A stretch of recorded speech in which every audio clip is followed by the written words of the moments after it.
On passerait toute une journée hein, pour vivre ces moments. Ah oui, c'est le moment intense, madame. C'est le moment intense. Voilà. J'ai pris beaucoup d'élan pour le dire parce que c'est des choses que je connais depuis mon bas âge, l'école primaire.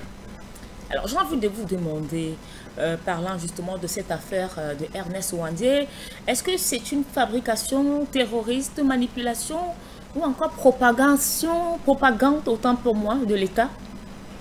Non, disons que Ouandie Ernest lui-même était une victime de la colonisation. Ce que beaucoup ne savent pas. Ses parents en ont souffert, ils ont d'ailleurs été déportés. C'est ça qui le pousse à la lutte. Déportés par qui? Par le colon à l'époque, avant les indépendances. Les colons les ont déportés. Et en complicité de certains locaux. Mais, déjà, le colon était le patron. Les locaux, avec quoi, ne donnaient même pas leur avis. Et quand on n'était pas contre le colon disait que vous étiez de l'autre côté et vous savez ce qui vous attend. Donc, Ouandie en a souffert dès son jeune âge, avant l'âge de 5 ans. Ses parents ont été déportés, torturés.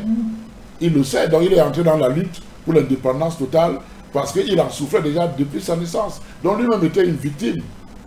Vous comprenez? Donc, maintenant, ce qui s'est passé, c'est que une fois qu'il s'est rendu, ceux qui étaient en place ont essayé de tirer la couverture de leur côté, faire comme s'ils l'ont arrêté. Personne n'a arrêté Ouandie. Ouandie s'est rendu.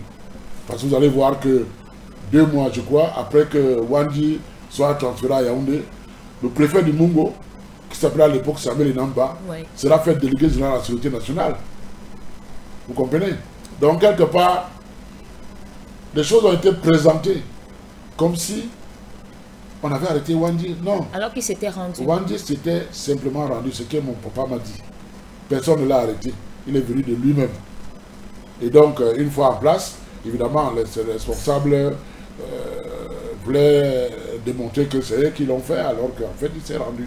Donc, quelque part, on a essayé aussi d'augmenter un peu ce côté mystique, dangereux, ce côté où il disparaît, il réapparaît. On a vraiment mystifié ce monsieur pour donner l'impression que ceux qui l'ont arrêté étaient très forts.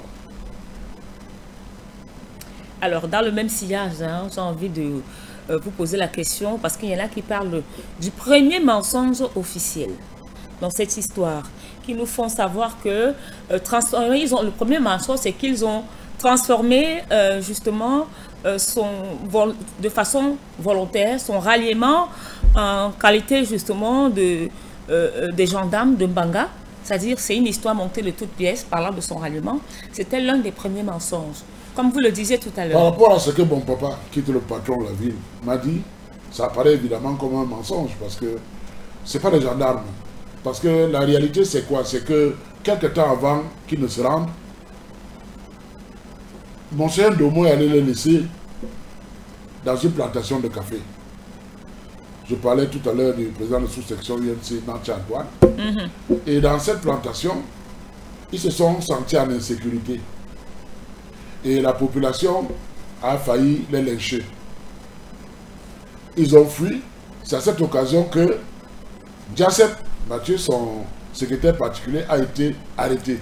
Mais Ouandie a réussi à fuir.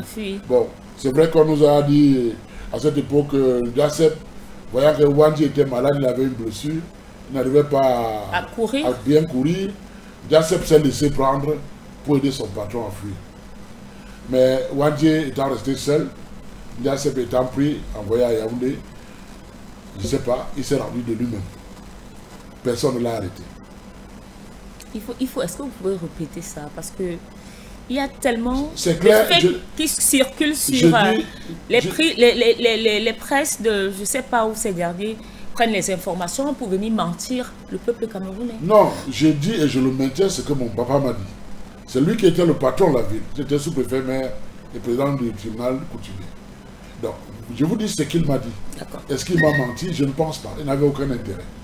Donc, je crois que c'est clair que Ouandie n'a pas été arrêté par une personne. Ouandie s'est rendu. Et maintenant, il s'est rendu parce qu'en fait, il voulait aller en Konsamba pour que Monseigneur Domo soit l'exfiltre, soit l'amène à Idjo. Mais il est tombé sur le chef Tchang, qui était déjà un ancien du précis retourné et qui a informé plutôt les autorités locales, le commissaire spécial, et mon papa, le sous-préfet. Et donc, eux, ils ont fait le travail pour lequel le gouvernement leur a demandé de faire, et essayer de prendre particulièrement. L'autre s'étant rendu, ça a facilité le travail de mon papa et du commissaire spécial. C'est vrai que chacun, après, a essayé de tirer la couverture de son côté. D'accord. Quand on vous écoute, M. Mouté, on a envie, pour une scénariste, on a envie de réaliser quelque chose de magnifique de cette histoire. Ça a l'impression d'être réel. C'est-à-dire, vous parlez comme si, voilà, c'est un script, un scénario hyper réel. Madame, j'ai vécu ça. C'est pas quelque chose qu'on m'a raconté. Parce que quand on vous raconte quelque chose, vous pouvez redire cette chose, ce qu'on vous a raconté en oubliant au fur et à mesure. Mais quand vous avez vécu, en temps réel, vous ne pouvez pas. Parce que Wadi NS, d'après ce que mon père m'a dit et qu'il lui a dit dans leurs entretiens, Wadi NS était à l'extérieur du pays. D'accord. Et qu'il est revenu au pays parce que Oumyobé était mort et Moumié avait été tué. D'accord. Et Abel Kingé était un peu malade. Il n'était plus en capacité de venir tenir une lutte de libération. C'est comme ça que Wadi NS revient. Il s'est sacrifié en fait. Voilà, et il met sur pied une, comment on appelle ça, ANLK, quelque chose comme ça. Une organisation de lutte d'indépendance. D'accord. Avec un bras armé qui avait des commandants opérationnels et autres. Maintenant, nous on était dans une situation où on vivait comme ça parfois.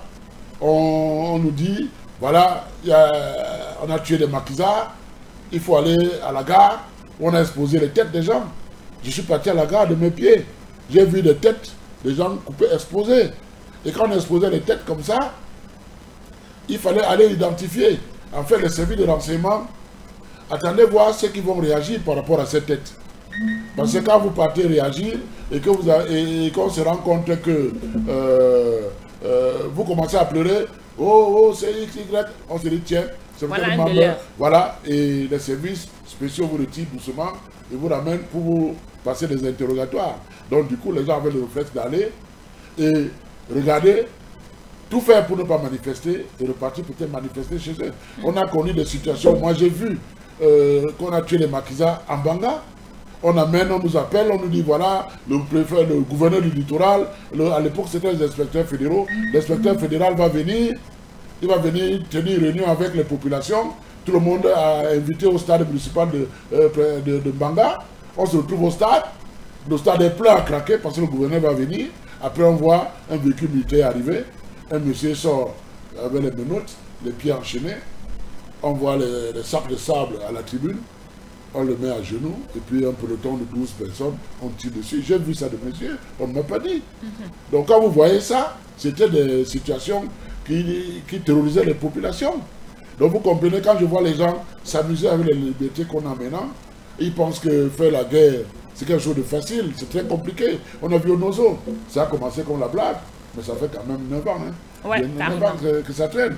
Donc on sait quand ça commence, on ne sait pas quand ça finit. Donc je dis de faire attention, les gens ne doivent pas stigmatiser, comment je veux dire, le tribalisme et autres. C'est quelque chose qui est très dangereux. Parce que quand vous voyez bien, je ne suis pas sûr, comme certains, je ne suis pas sûr que Wandi, de sa position, pouvait instruire. Il voulait prendre le Cameroun, il voulait gouverner le Cameroun. Il ne pouvait pas instruire qu'on aille brûler. Mais c'est les opportunistes, quelque part, qui profitaient des situations pour créer, pour brûler, pour tuer et peut-être s'accaparer des choses. Peut-être que même parmi ces hommes en tenue, ces commandants opérationnels et autres, il y en a qui prennent des initiatives sur le terrain. Il n'y a pas le téléphone, la télé, comme aujourd'hui. Même la radio, là, c'était pas facile. Donc, parfois, une information qui se passe aujourd'hui, c'est une semaine, 2 semaines, 1 mois après que vous êtes au courant. La communication ne circulait pas comme maintenant. Donc, il faut faire très, très attention.